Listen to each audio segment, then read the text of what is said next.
په دې کلي کې یو ښځه او خاوند اوسېدل. د سړي نوم جمیل او د ښځې نوم ساره و. جمیل به په کلي کې د چایو هوټل کولو او د ده چای ډېره خشته وه. ټول کلیوالا به د جمیل نه چای څکله. بچی یو خبره مې درته کوله. وایه بابا څه وې؟ ما دا وی چې ستا دا چای هم ډېر خشته ده او ډېر خلک یې خوښوي، نو که ته بریاني هم شروع کړي نو خلک پرې ډېر خوښوي. او د بابا په دې خبره جمیل لږ سوچ وکړي، خو خبره یې خوښه شي. یاره بابا رښتیا خبره خو دې صحیح ده، وړېږه مشوره به پې وکړم نو سوړه به یې کړم. او د شپې د جمیل ښځه ساره لګیا وي کټوۍ پخوي چې جمیل کور ته راشي. السلام علیکم. وعلیکم السلام. یاره ښځې یو خبره مې درته کوله. څه خبره؟ وایه سړیه. نن راته یو سړي وی وی د بریانۍ کار شروع کا، وی ډېر خسته به وچلېږي، نو ما وی چې ستا څه خیال دی؟ نو ولې سړیه خبره خو یې صحیح ده چې خواسې مو خرڅې نو بریاني هم شروع کا او ته راله چکنډوله زه به یې درله پخومه. په دې ټول کلي کې د چرګو والا د یو سړي دوکان و چې د هغه نوم شیرخان و. او جمیل لږ ساعت پس شیرخان له راشي. السلام علیکم. وعلیکم السلام. وروره دا چکن په 100 روپۍ کیلو باندې تاسو خرڅوئ؟ 500 روپۍ کیلو دی. ښه زه د بریانۍ کار شروع کوم، روزانه به درنه وړمه، ریټ به م راله ښه راکې او غوښه به م ښه راکې. صحیح ده لوله، ته بېغمه اوسه ښه چې څومره دې پکار دي. غوښه به هم خو د ساده خوښې وي او ریټ به هم خو د ساده خوښې وي. ښه او دغسې جمیل د چایو سره سره د بریانۍ کار هم شروع کی او په 200 روپۍ پلیټ ورکوي. السلام علیکم وروره، یو پلیټ بریاني خو ده؟ دا واخله. مالکه ډېره زبردست بریاني ده. ښه او د جمیل د چایو په شان د هغوی بریاني هم ډېره مزیداره وه. د ټول کلیوالا به ډېره خوښه وه. او د جمیل د چایو په شان به د جمیل بریاني هم ښه خشته خرڅېده.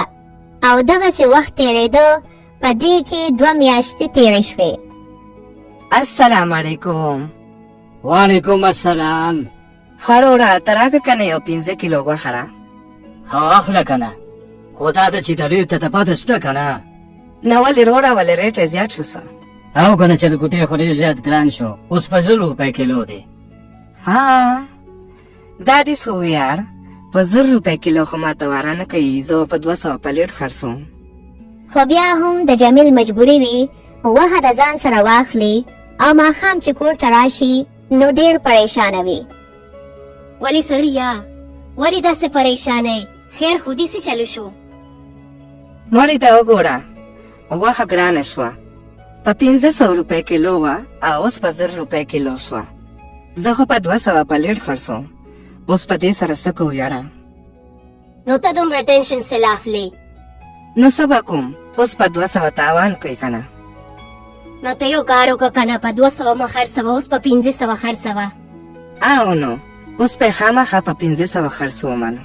او دغسې په سبا باندې جمیل د بریانۍ پلیټ په 500 روپۍ کې، خو څوک هم د زیات قیمت ته وجې د جمیل بریاني نه خوري. او دغسې ټوله ورځ تېره شي، ماښام شي او جمیل ته بریاني ټوله خرابه شي. یاره دا به څه کېږي، ټوله ورځ تېره شوه، یو پلیټ هم خرڅه نه شوه، په 500 خړو څوک اخلي نه. دا خو راته ټوله بریاني خرابه شوې ده، ځم چې ویې غورځوم. او دې نه پس جمیل هغه خرابه بریاني واخلي، د سیند غاړې ته لاړ شي او هلته یې وغورځوي. خو د سیند په غاړه ډېر کارغان وي. او جمیل چې هغه کارغانو ته ګوري نو یو عجیبه سوچ یې زړه ته راشي. او د هغې نه پس جمیل واپس کور ته لاړ شي، خو ډېر پریشانه او خفه وي. یا سړیه څه وشو دا بیا ولې داسې خفه ناستې؟ خیر خو دي؟ څه به درته ووایم ښځې، نن دا نه چا خو م بریاني وانه غوښته، ټوله راته خرابه شوه او مې غورځوله. خو نن مې ذهن له یو عجیبه شان خبره راغله. نن نه پس به زه د کارغانو بریاني خرڅوم. د کارغانو بریاني؟ یا سړیه دا ته څه ګډې وډې وې؟ د کارغانو بریاني به څنګه خرڅې؟ لیونۍ شوې څه؟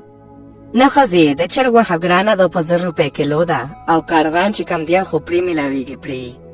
یاره دا خو ده بس صحیح ده کنه ته راله راوړه او زه به یې درله پخوم ښه. بس ټیک ده، سبا به مې درله ښه ډېر کارغان نوړي وي ښه. او دغسې په سبا باندې جمیل یو څو کارغان ونیول او ښځې ورله د کارغانو بریاني تیاره کړه او په سبا باندې بیا جمیل د بریاني پلیټ په 200 روپۍ که. السلام علیکم دودا. وعلیکم السلام. دودا یو پلیټ بریاني خو راکه.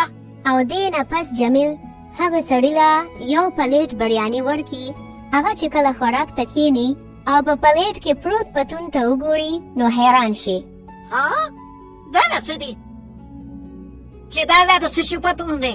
ما ته خو د چرګې نه ښکاري. یرونا دا چرګ د خپو نه کمزوري اوسه. ها یالله خیر دا سړی مې ګیر نه کي وړلی کار به راله وګوري. ها او خوره دې چرګوټي به ډېر ورزش کو ځکه. او دغسې یو ځل بیا ټوله ورځ د جمیل بریاني ښه خشته خرڅه شوه. قا یرونا دې بریاني کې د څه چولو